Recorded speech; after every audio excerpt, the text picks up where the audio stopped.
a través de la señal del Sistema Michoacano de Radio y Televisión. Bueno, pues en uno de sus programas, que es Mamás en Sintonía con Vero Serrano, nos sentimos muy privilegiados de poder llegar a usted con estos temas de maternidad, de crianza, de salud, de bienestar, de prevención también y mucho más. Se lo hemos anunciado, un tema que ha sido recurrente, pero que usted mismo ha pedido. Hoy tenemos un invitado especial a quien agradecemos mucho que esté. Es José Abraham Ávila Bonilla, vicario general de los Misioneros Servidores de la Palabra. Bueno, pues usted se preguntará qué nos viene a decir, pues le estaremos compartiendo. ¿Cómo está? Muchas gracias, muy bien. Muchas gracias, Vero. Saludos a todo el teleauditorio. Y pues agradecidos porque me dan esta oportunidad de poder dar esta información, una información muy importante para los padres de familia, para todos aquellos que trabajan con niños, para los maestros, para los entrenadores y la gente también que trabaja dentro de la iglesia. Gracias, los agradecidos somos nosotros. Hoy vamos a hablar de la protección de menores contra el abuso sexual. Un tema fuerte, un tema difícil y bueno, pues que tiene distintas aristas, pero nosotros nos enfocaremos este día, bueno, pues a hablar de muchas cosas, ¿no? De estadísticas, hablaremos de los conceptos, ¿no? Básicos y además de la escucha activa que podemos tener los padres, de cómo pueden orientar también, como usted decía, los educadores o las personas que están muy cercanas, incluso cuando llevamos a nuestros hijos a algunos grupos de la iglesia o de cualquier índole, debemos estar al tanto de esta convivencia con los adultos. Hoy principalmente hablaremos de prevención y ustedes están también abocados, preocupados y ocupados en tratar el tema, bueno, desde aspectos bien fundamentales. Y de inicio, pues hablaremos de qué es esto, ¿no? Porque el abuso puede presentarse de diferentes maneras y hay que estar alerta. Sí, así es. Lo primero que me gustaría decir es, en nuestra sociedad y en nuestra comunidad, en nuestra misma iglesia, ¿realmente importa este tema? Porque lo escuchamos nosotros mucho por televisión, escuchamos los escándalos que han sucedido, pero solamente los conocemos, pero no profundizamos sobre ellos. Mucha gente sabe que ha habido abuso sexual, a veces en la casa, en las escuelas o en las mismas iglesias, pero no sabe realmente cómo hacer frente a este tipo de situaciones tan difíciles, cuáles son las consecuencias también que se presentan cuando hay un abuso, qué hacer en esos momentos. Entonces yo lo que quisiera hacer a través de este programa es dar este tipo de información. Primero, partiría de la idea que aquí en México no hay mucha conciencia. El problema del abuso se ha visto como un tabú, algo de lo que no se debe de hablar, algo de lo que no se debe de hablar porque puede afectar a la familia, porque también por la vergüenza o por lo que sea. Es lo primero que tenemos nosotros que romper y tener que hablar claramente. Y la iglesia realmente está invitando a esto, ¿no? Entonces, a que las víctimas hablen de sus situaciones. ¿Cuántas y cuántas familias están a diario en contacto, por ejemplo, con ustedes, que les pueden remitir el tema de los secretos de familia?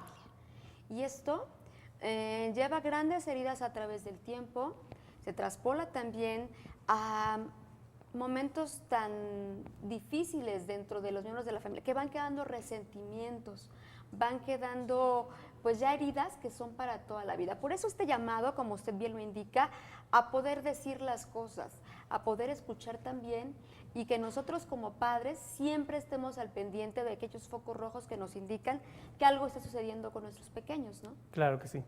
Sí, lo primero, bueno, que tendríamos que decir es que el abuso sexual como tal es cualquier actividad inapropiada de un mayor para con un menor. Y donde el menor se satisface donde el mayor se satisface sexualmente con el menor. Muchos piensan que el abuso es aquel que se da únicamente en una relación sexual como nosotros lo conocemos. No, existen diferentes tipos de abusos, desde abusos con contacto físico como abusos sin contacto físico. Abusos con contacto físico, bueno, pues es cuando se dan ciertas caricias, cuando se dan ciertos toques en las partes íntimas del menor o la relación sexual como nosotros la podemos entender.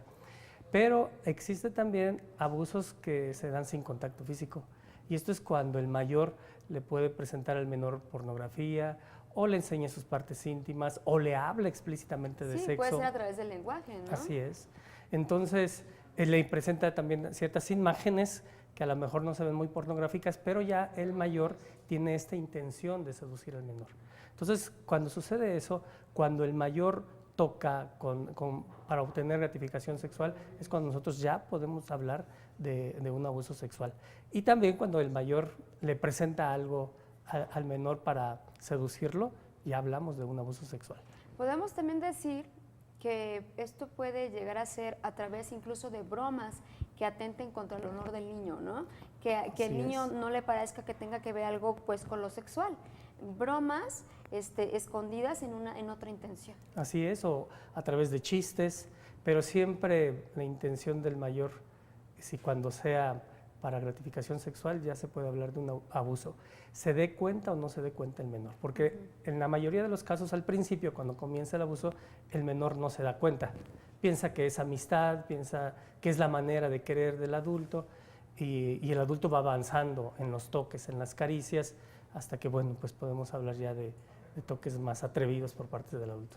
El abuso de poder, y un término que, bueno, pues puede ser nuevo para muchos, es la disimetría. Si no existiese eso, no habría este abuso sexual de las personas hacia los niños. Exactamente, pero para que haya abuso es necesario que haya esta diferencia que se da 100% entre el mayor y el menor. Es lo que nosotros hemos llamado disimetría. Hay disimetría de edad. El adulto, por ser mayor, tiene poder sobre el menor por lo físico. Claro, el menor lo ve mucho más grande, con más fuerza. Entonces, desde ahí empieza ya el abuso. Se puede hablar de un abuso físico en este caso. La disimetría también se da a través de los afectos y de la afectividad. No es lo mismo cómo ve el menor la sexualidad a cómo lo ve el mayor. Por ejemplo, cuando un niño toca a un mayor, lo hace porque lo quiere, claro, pero el niño no está pensando en gratificarse sexualmente, ni siquiera hay morbosidad en él. En cambio, cuando el mayor sí tiene estas intenciones, a veces con el simple hecho de tocarle el pelo, tocarle el brazo, darle palmaditas en la espalda, el mayor ya se está gratificando, y a eso ya le llamamos nosotros abuso. Esto es el comienzo, porque la persona mayor que tiene esta tendencia no se va a detener allí, va a seguir avanzando. Entonces, esto al gratificarse ya consideramos que hay un abuso. En la psicología también hay un término que le llaman el afecto forzado. Nosotros también debemos de tener muy en cuenta esto, en donde estamos hablando por un lado de educación, de respeto hacia los mayores, pero también justamente esto de no forzar a nuestros pequeños a que tienen que abrazar, a que tienen que dar un beso solo porque es un mayor de edad, ¿no? Con esto los niños aprenden a que, bueno, si la persona me está pidiendo que yo haga algo indebido, pues le tengo que hacer caso, porque él es la persona, yo soy el niño y él es el adulto, ¿no? Así es, cuando los papás les dicen a los niños, abraza a tu tío, dale un beso, y el niño no quiere. Entonces, a fuerzas tienes que dárselo, ¿no? Y creo que eso no es muy conveniente. El niño necesita sentir confianza para poder dar un abrazo, para poder dar un beso. Y ya vendrá ese momento en el que el niño esté preparado. Sí. Nosotros vamos a esto de lo que hablábamos a un inicio, ¿no? Vamos de generación en generación arrastrando mitos, arrastrando costumbres, ¿no? En donde decían, bueno, si no saludas, aquí viene la nalgada, ¿no? Y eres un niño maleducado, eres un niño grosero porque no estás saludando, y yo quiero que vayas y abraces a todo mundo y que además lo beses. Vamos con esto a una pausa. Yo le agradezco mucho que esté con nosotros y, bueno, pues que pueda darnos algunas herramientas que ustedes, bueno, están día a día preparando para que orientarnos y también pues poner especial atención a este tema tan importante. Muchas gracias. Vamos a una pausa. Regresamos con más. Esto es Mamás en Sintonía con Vero Serrano. Regresamos.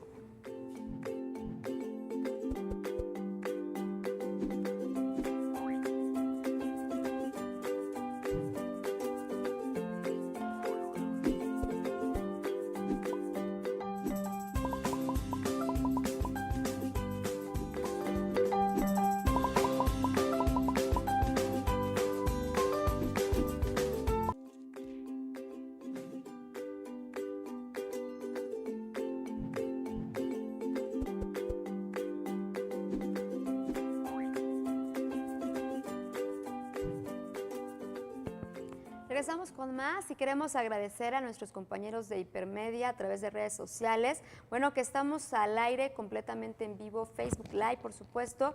Si usted no tiene oportunidad, tiene que salir de casa y quiere seguir con este tema, Bueno, pues ahí estamos a través del Sistema Michoacano de Radio y Televisión, Facebook Live. Y también queremos recordarle que estamos de repetición en punto de las 19 horas para que tenga oportunidad de compartir con más personas este tema bien importante que, bueno, como ya decíamos, tenemos que hacer mucho, tenemos que aplicar esto de escuchar a nuestros hijos de manera activa, de contenerlos, de si sucede esto, ya lo veremos más adelante, bueno, cómo tratar a un pequeño que infortunadamente ha llegado a un episodio de estos que puede ser, como decíamos, desde una palabra, una caricia, hasta una agresión ya más fuerte. Hay términos que se manejan mucho y por hoy que hay que conocer pues de una manera firme y es como la pedofilia y otros más. Sí, hay una diferencia entre la pedofilia y la pederastia. Aquel que es pedófilo es el que no toca, solamente ve y se gratifica viendo, mientras que el pederasta es el que toca, el que abusa físicamente de los menores. Esa sería la diferencia, porque muchas veces se toma indistintamente el pedófilo o el pederasta, y sí hay esta diferencia. Me gustaría también decir aquí en México, bueno, más bien en todo el mundo, aunque es muy parecido aquí en México. Primero, en México es donde las estadísticas marcan que es de los países donde más abusos suceden para los menores. Y esto es algo terrible y tenemos que poner atención. ¿Cómo están las estadísticas? ¿Quiénes son más abusados, si los niños o las niñas? Las niñas son doblemente más abusadas. 5 de cada 10 niñas han sido abusadas y la mitad más o menos de los niños también. 1 de cada 10 niños. Sí, así es. Así es, 1 de cada 10 niños aproximadamente. ¿Por qué? Quizá no se sabe a ciencia cierta, hay algunas investigaciones, pero se cree que a lo mejor porque la mayoría de los perpetradores son varones. Hablamos del más del 80%, algunas estadísticas marcan así, que son hombres los que abusan. Y muchos de ellos tienen preferencia por niñas, aunque algunos también tienen preferencia por niños. Y solamente menos del 20% hablamos de mujeres que llegan a ser perpetradoras y lastimar a los menores. Y uno debe tener más conciencia de esto, que también hay mujeres, porque por lo general podemos cuidar a nuestros pequeños de los hombres. Pero ¿qué también pasa con las mujeres a las cuales podemos tener confianza, no? Sí, así es. Y sí hay casos en los cuales la tía, la misma mamá han abusado de los niños, generalmente niños varones. Entonces sí, es algo muy triste.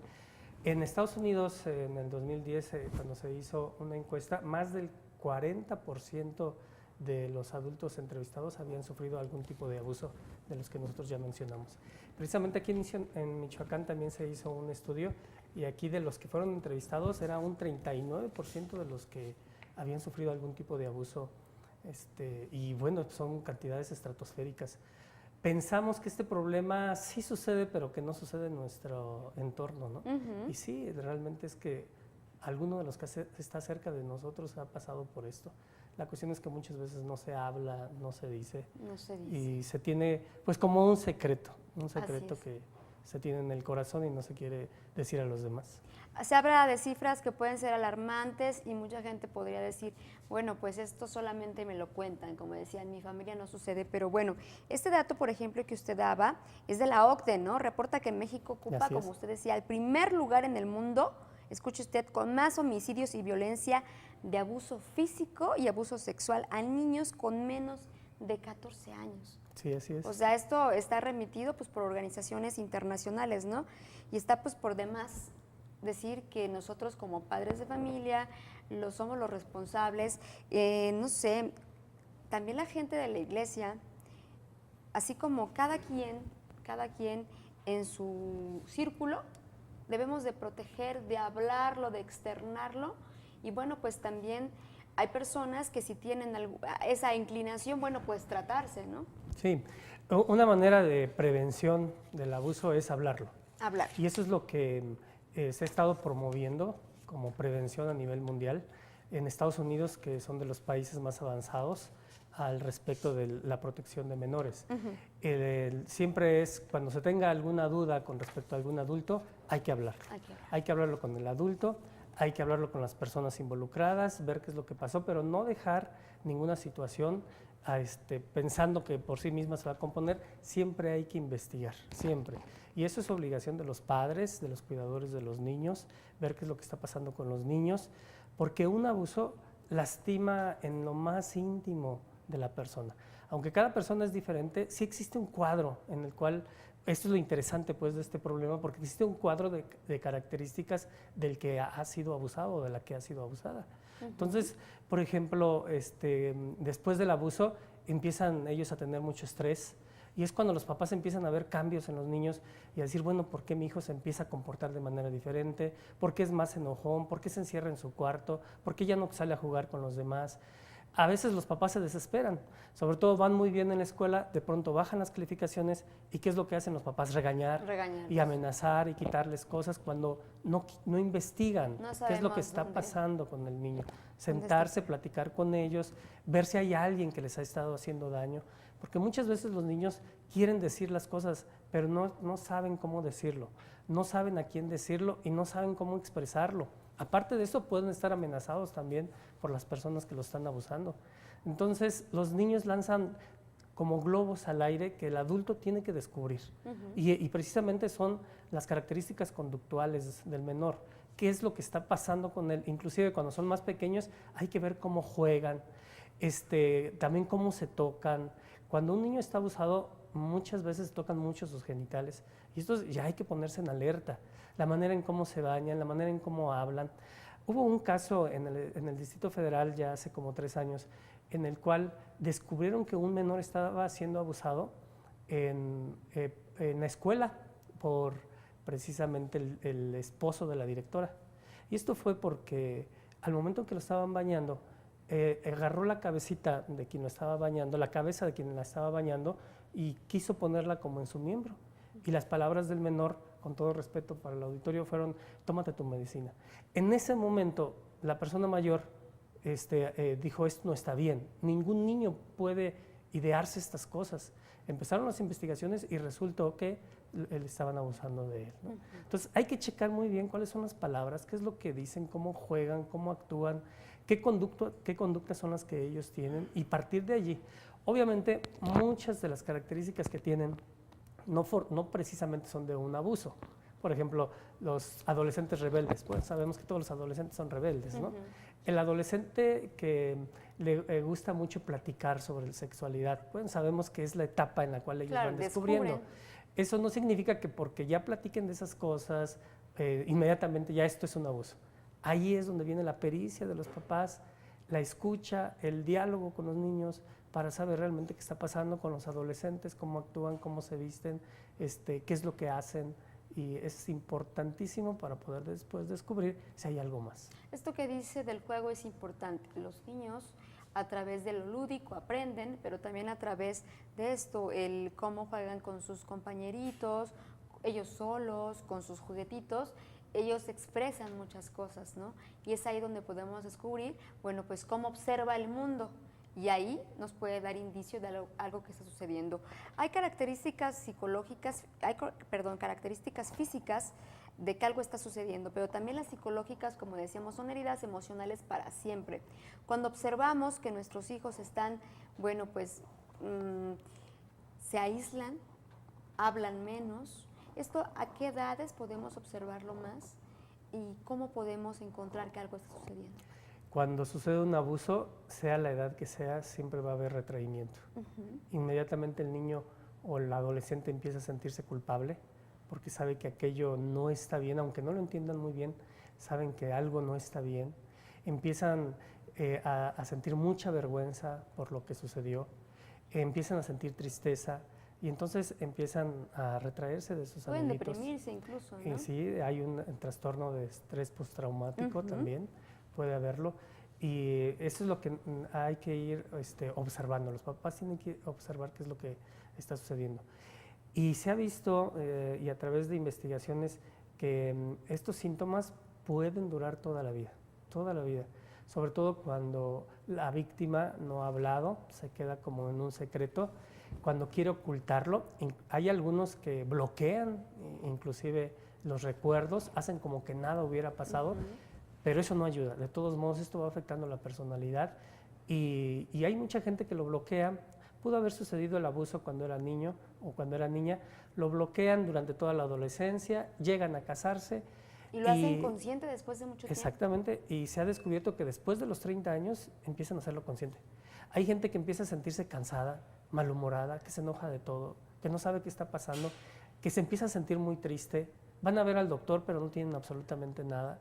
Y es hasta cuando alguien les recuerda el abuso que en ese momento dicen, por eso tengo estas características.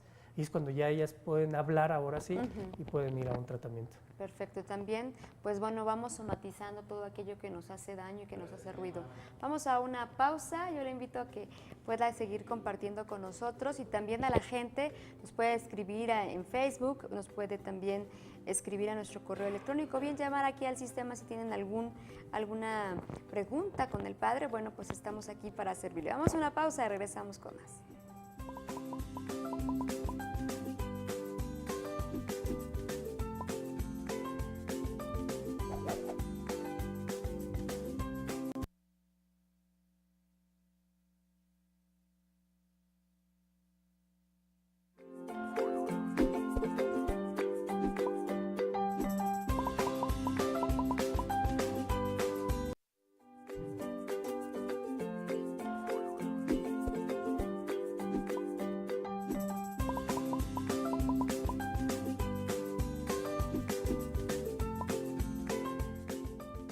Regresamos con más de este programa, gracias por estar con nosotros y bien, pues estamos platicando de un tema que a todos nos interesa, nuestra prevención que podemos tener con nuestros hijos contra el abuso sexual. Y bueno, pues hay que también tener en cuenta, hemos hablado mucho de escucharlos, pero ¿qué tanto un niño miente? ¿Cómo podemos darnos cuenta de esto? Las estadísticas dicen que el 95% de las ocasiones y que nos están remitiendo que esto está sucediendo son verídicas. El 5%, bueno, pues puede ser una fantasía del niño, algún trastorno o simplemente pues una travesura. Pero hay que tener en cuenta esto, casi siempre es la verdad. Y también nosotros siempre debemos de creerle a los niños. Sí, así es. Y es que en la mayoría de los casos, cuando el niño o la niña quiere hablar, lo hace con el papá, con la mamá, generalmente con la mamá. Y las mamás no creen. Entonces dice, estás mintiendo, tu tío no puede ser así, nosotros conocemos a esta persona, ¿por qué mientes? Yo considero que a veces los papás no aceptan lo que el niño está diciendo, primero porque conocen a los perpetradores y porque, como vamos a ver las características de los perpetradores, pues ellos siempre se portan muy bien con la familia, ¿no? Entre comillas. Y esto lo hacen precisamente para cuando salga a la luz este escándalo, no le creen al niño. Y efectivamente logran su objetivo, no les creen a los niños.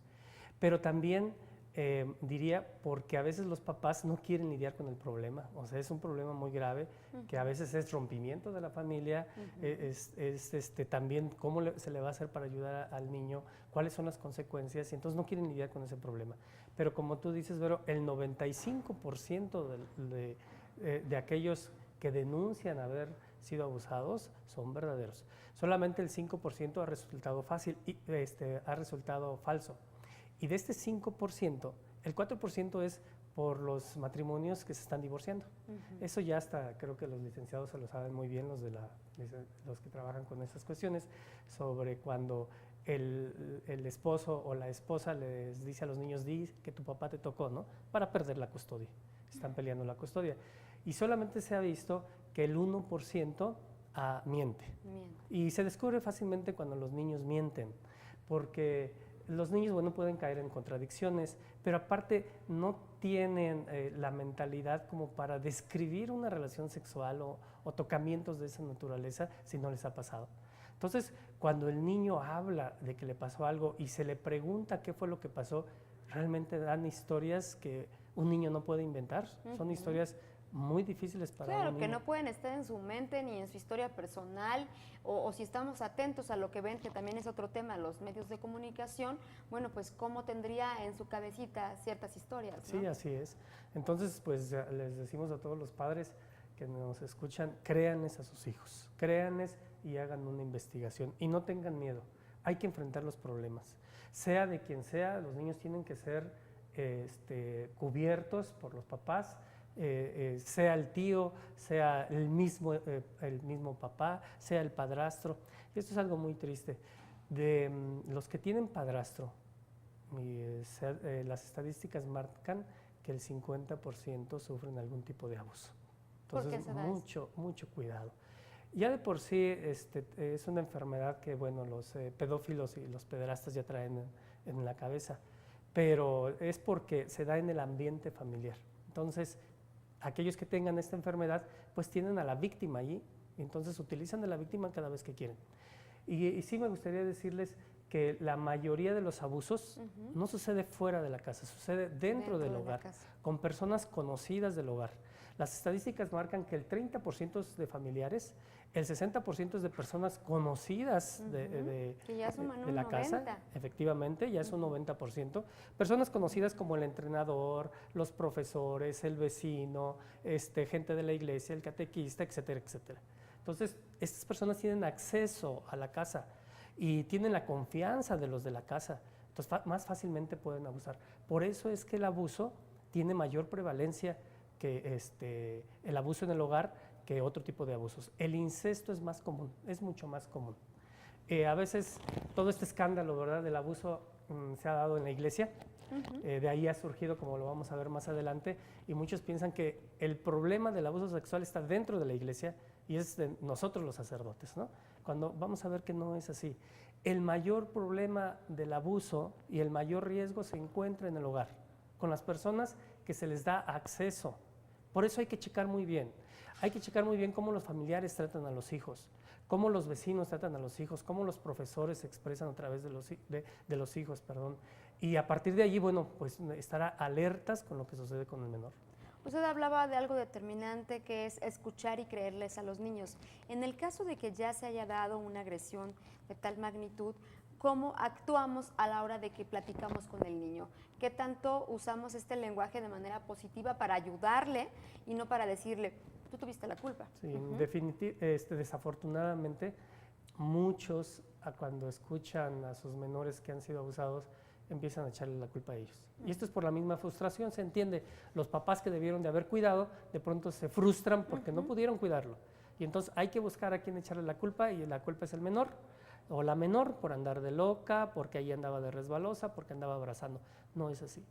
En ese momento, quien escuche, el mayor que escuche que alguno de sus hijos ha sido abusado, tiene que guardar la calma. En ese momento va a sentir mucho coraje, va a sentir rabia, va a querer salir y golpear a la persona, va a querer hacer muchas cosas. No, tiene que tranquilizarse. Tiene que escuchar toda la historia del menor, todo lo que el menor tenga que decir, porque en el momento en que interrumpa y que diga, pero ¿cómo fue?, y empieza a presionar, el menor va a quedarse callado. Sí, o decirles, si ya te estaba pasando, ¿por qué no me dijiste? Y pues esto lo hacemos más fuerte para el niño, ¿no? Cuando en vez de escucharles, pues les estamos preguntando o incluso les estamos reclamando, ¿no? Sí, y no vale ni preguntar por qué tú ibas nuevamente ahí si sabías que iba a abusar de ti. Es que es una situación psicológica del menor que no puede librarse, no puede librarse. Está envuelto. Exactamente, está como atrapado. Y es que el depredador, el abusador, lo ha atrapado, y de eso se trata. Por eso esto es ciertas características ya que se dan dentro de la víctima y dentro del depredador. No es que la víctima hubiera querido seguir siendo abusada, simplemente no podía separarse de su victimario, y esto hay que entenderlo. Entonces, los padres tienen que saber escuchar, y si esto sucede, después darle ánimos al menor y decirle, no te preocupes, estamos aquí para protegerte, nadie más te va a hacer daño, y empezar a hacer lo necesario para proteger al menor y para, pues, darle su merecido al quien merezca, ¿verdad?, por haber hecho este tipo de actos. ¿Cuál es la conducta que presenta? ¿Cómo es un depredador? Ya tienen características, depredadores que están totalmente enfermos, ya perversos. Es gente que le gusta estar mucho con los niños, que abraza mucho a los niños, que inclusive si hay una reunión de mayores, prefiere irse a jugar con los menores.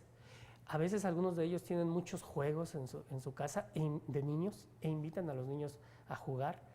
Y la manera de actuar es empezar a tocarlos, a veces palmaditas, que jugar a las luchitas, empezar a hacerles lo que se llama el grooming, como a seducirlos. Y entonces los llevan al cine, los llevan a un partido de fútbol, juegan con ellos, les regalan cosas sin pedir permiso a los mayores, sin motivo también, y después empiezan a tocarlos.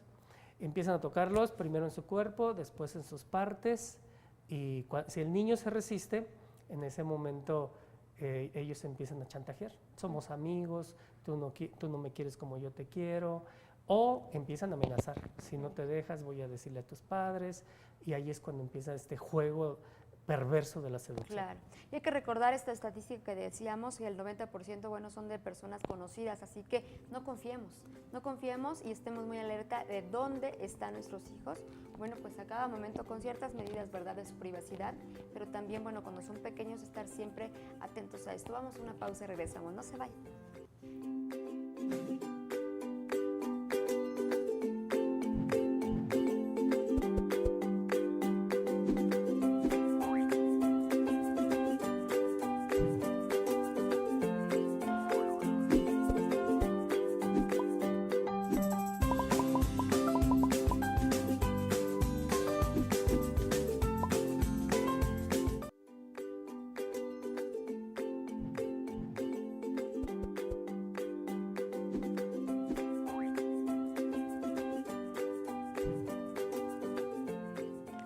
Gracias por continuar con nosotros. Tenemos un tema bien importante para la familia y bueno, pues hay algunas preguntas que siempre son constantes en este tipo de tópicos, ¿no? Una persona, un pequeño que ha sido abusado, ¿se convierte en abusador? ¿Esto es una constante o qué sucede con esto? ¿O es un mito? En realidad es un mito. Menos del 25% llegan a convertirse en depredadores, la mayoría lo supera y se convierten a lo mejor en depredadores no tanto por el abuso, a veces por otras circunstancias.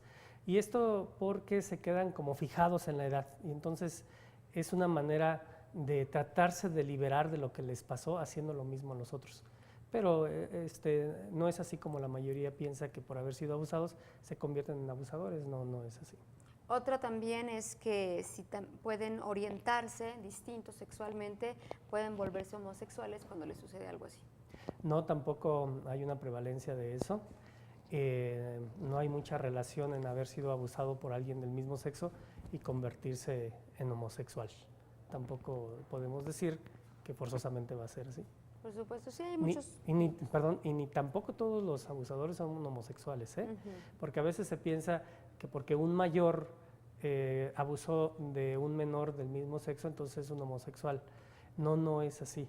La mayoría de los abusadores son gente común y corriente, gente que tiene su familia, que inclusive no les hace nada a sus hijos, pero utilizan a sus hijos para acercarse a otros niños, gente que inclusive es exitosa y que es muy abierta con los demás.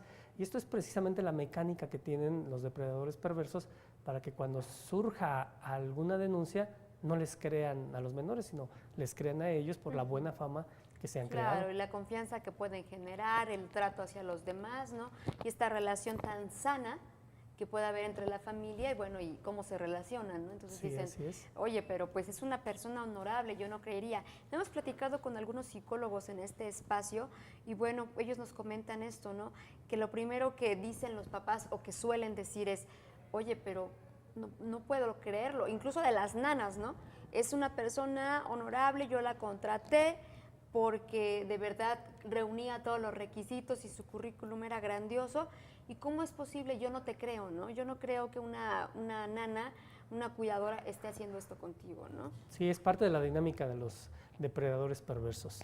Yo quisiera también decirles a todos los que nos están viendo que, bueno, no hay que entrar de pronto en una crisis y de ver depredadores en la familia a todo el mundo, ¿no?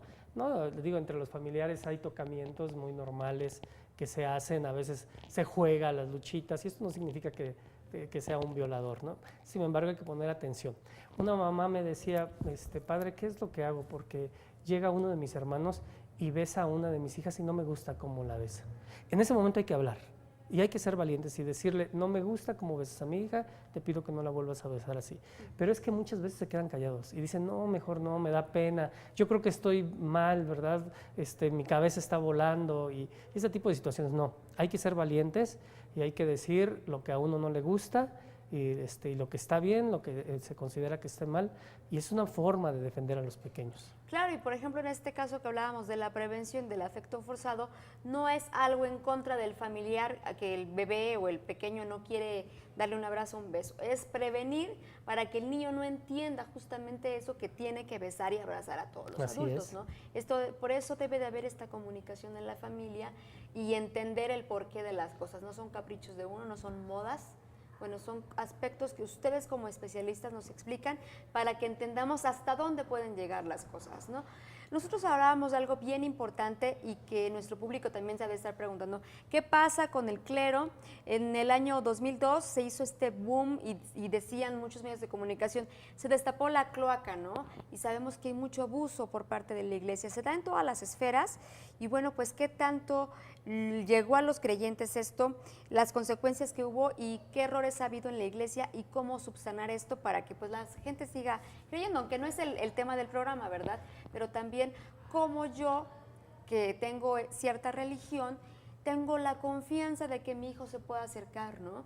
O que pueda hacer su primera comunión y sé que lo dejo en unas horas en el catecismo, o que, no sé, que yo tengo confianza en un sacerdote. ¿Cómo se ha ido perdiendo eso y qué están haciendo para reorientar este cambio? Sí, es algo muy triste que una institución que se dedique a hacer el bien y a proclamar la palabra de Dios, que sea quien dé la figura de Dios a los demás, de pronto haya dentro de sus miembros gente que haga daño a los menores.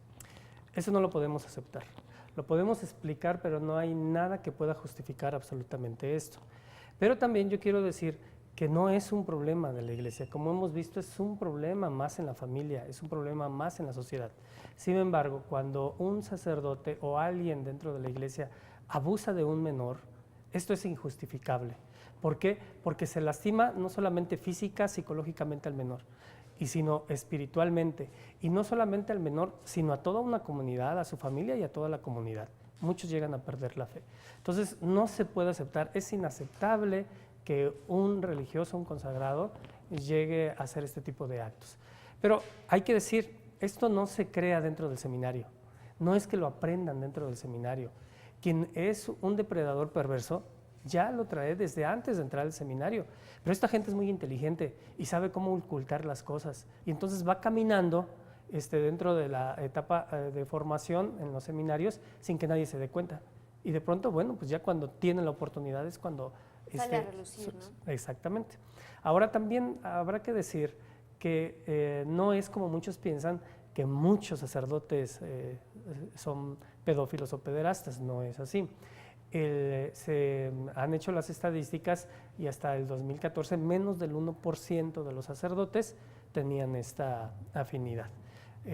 Claro, es muy en relación a todos los sacerdotes que hay en el mundo, pues son muy pocos, pero no justifica.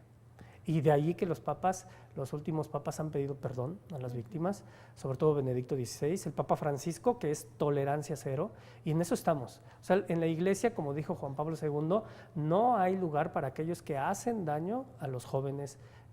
Y también el Papa Benedicto XVI puso las líneas, y sobre todo el Papa Francisco, que ya creó una comisión pontificia para la protección de los menores. La iglesia está trabajando sobre ello.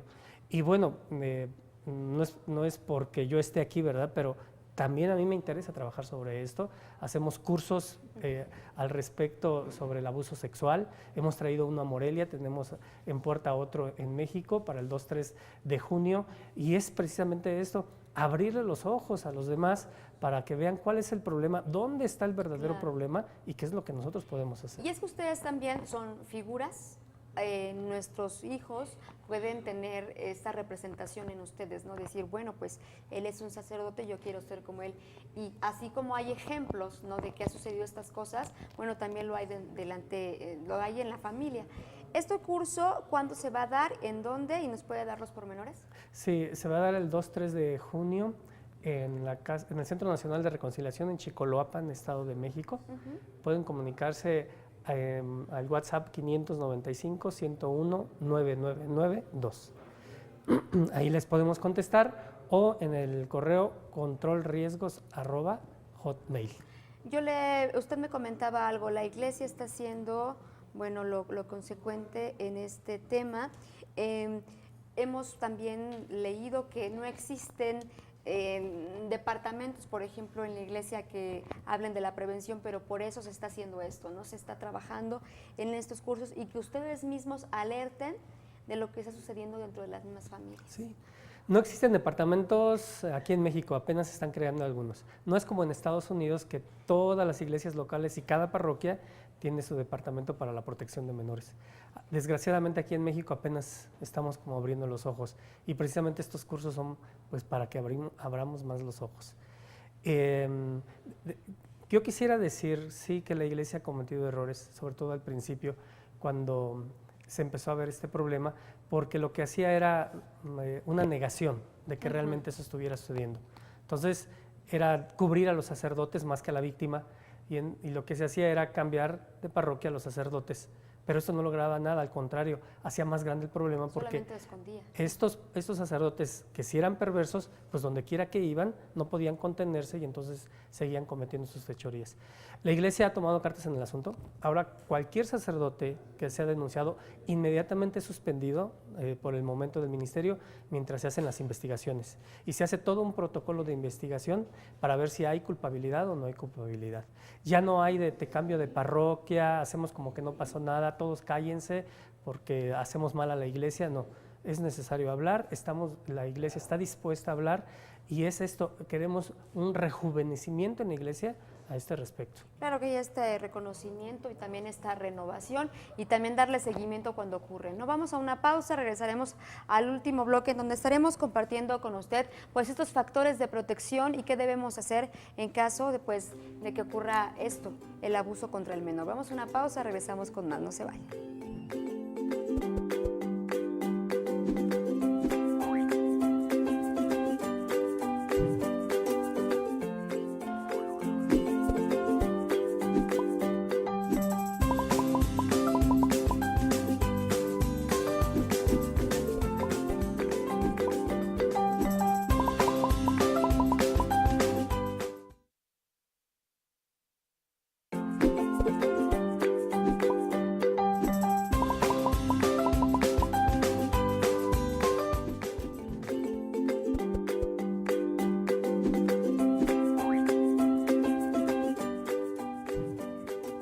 Factores de protección, el cuidado y cómo reorientar, cómo sanar y además, bueno, a dónde acudir cuando ocurre esto.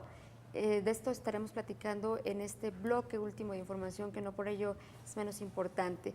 Es importante, como ya decíamos, cuidar el entorno, que nosotros sepamos cómo hablarles de sexualidad a los niños desde que son así de pequeñitos, ¿no? Que las partes del cuerpo tienen un nombre y que además deben de saberlos cuidar con todo el respeto y el amor, ¿no? Y esto pues es un factor de protección súper importante. Sí, hay que empoderar a los pequeños, mostrándoles el valor que tienen su cuerpo, cómo ellos también tienen que cuidarlo, sin dejar que, bueno, ellos se defiendan solos, que ellos sepan que tienen a gente mayor que los va a cuidar, que los va a defender y que ellos tengan mucha confianza para decir qué es lo que está pasando a su alrededor para podérselo platicar a sus padres o a quienes ellos les tengan confianza. Entonces esto es importantísimo. Por eso los padres tienen que hablarles de sexualidad a sus hijos de una buena manera, de las cosas que están bien y de las que no están bien, que si ellos no quieren dejarse tocar por alguien, no tienen por qué dejarse tocar por alguien, que ellos son dueños sí de su cuerpo, pero que también lo tienen que cuidar. Esto es muy importante, el diálogo que haya, y a cualquier sospecha inmediatamente los padres tienen que intervenir. Ahora hay unas situaciones que estamos viviendo dentro de la sociedad que son las redes sociales. Ahora, desde que son pequeños ya están trabajando con las redes sociales y ahí hay muchísimo peligro y muchos padres no se han dado cuenta. Aproximadamente se han descubierto 750,000 pedófilos en la red y estos son de los que se han descubierto en la web profunda. Entonces ellos trabajan ocultos, buscando a menores. ¿Cómo es que contactan a los menores? Precisamente cuando los menores a través de las redes sociales hablan de su persona, de cómo se sienten, dónde viven, cuántos años tienen, Por eso no hay que dejarles tanta libertad a los niños que escriban sobre ellos en las redes sociales. Cuando un niño escribe en la red social me siento triste, no encuentro a unos amigos, inmediatamente los pedófilos ahí entran y se presentan mintiendo como si fueran también niños o como si fueran adolescentes, presentan fotos falsas, actividades que les gustan a los niños aunque ellos no las vivan, y de esta manera irse ganando la confianza del menor. ¿Cómo se puede abusar en la red de un menor? Pues a través de fotografías, a través de videos, de desnudos, les piden a los niños hacer ciertos actos inapropiados sexuales, y de esta manera van abusando de los menores. Y los menores se van metiendo en ese rol y ya cuando se dan cuenta ya están hasta adentro. Sí, los pueden envolver y además crear alguna cita, ¿no? Hasta encontrarse. Que ellos tienen a esta figura como que puede ser un acompañante, un amigo que de verdad los entiende, los comprende, y se encuentran con la sorpresa, ¿no? En donde están desprotegidos porque nosotros como padres no estuvimos al pendiente y no cuidamos también este aspecto de las redes sociales y bueno, pues de toda la internet y de todo lo que tiene que ver con el contacto exterior.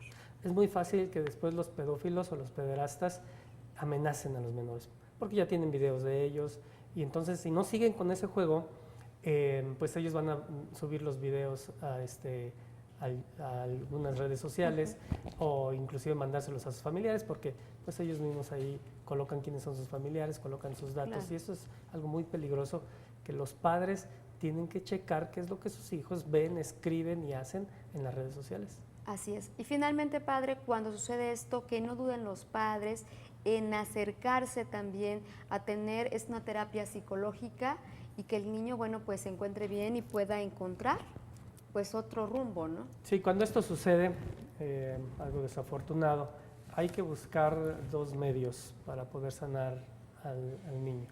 La terapia psicológica con gente especializada que sepa tratar también estos asuntos, porque me he encontrado con algunos casos en los cuales los psicólogos desvirtúan totalmente estas situaciones.